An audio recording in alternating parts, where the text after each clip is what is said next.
very quickly, for people who are sitting at home, and this audience is fabulous, they know exactly what you say when you say generative engine optimization. It is essentially SEO plus, right?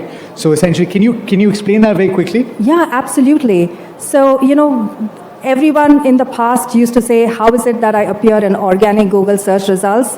And that whole effort is now moving to how is it that you want to understand what your users are searching for in LLMs, the kind of intent that you get, even the Kumresh's example of, I want to be a software engineer with interest in music, right? That's far beyond what you would understand from the keyword world. So you understand users' queries, intents more.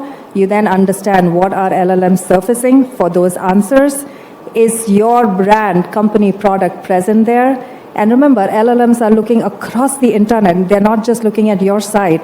So it actually serves as an intelligence platform. We have helped surface competitive insights. We have helped surface consumer insights, positioning. So it really influences your entire marketing strategy. And so that's what we're building. Exactly. So therefore, Puneet, from that perspective, I want to start again with you, right? So you've seen so many transitions take place in your organization and in the space in general, right? So we're already talking about a role, for example, where you would hire potentially, my organization would hire somebody that specializes in SEO because you want to see your news rank high, right? You want to ensure that your website it does well.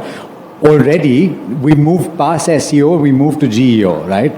And so therefore, from that perspective, as an organization, from the perspective of strategy and the perspective of manpower and the perspective of planning for the future, you've already hired 3 people. How do you ensure that that transition takes place?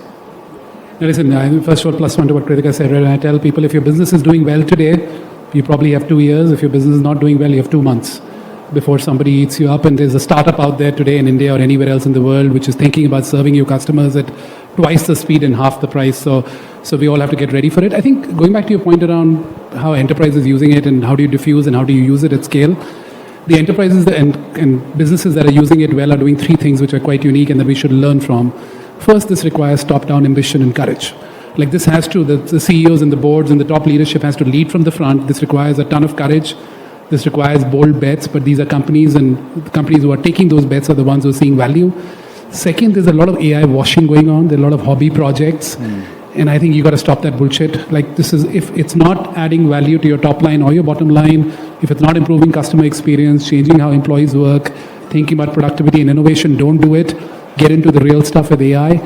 And then third, it requires a cultural renaissance, right? Which is, like if you look at tech today, it's moving at least 10x a year, at least 10x, if not more.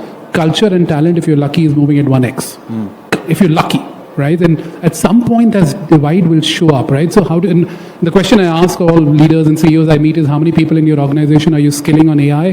Whatever number they give me, I add a 0 behind it. Even there is not enough, right? Which is, how are you skilling your people to use this technology? How are you thinking about culturally a different mindset to approach this? Like you have to learn to manufacture success now, right? The worst thing you can do with AI is be helpless. Take agency. And it's a boon for people who have agency. It's a problem for people who don't have agency. So those 3 things, top-down ambition, real ROI and impact use cases where it matters for your business, and then finally skilling and cultural renaissance. That's what it takes to do this at scale.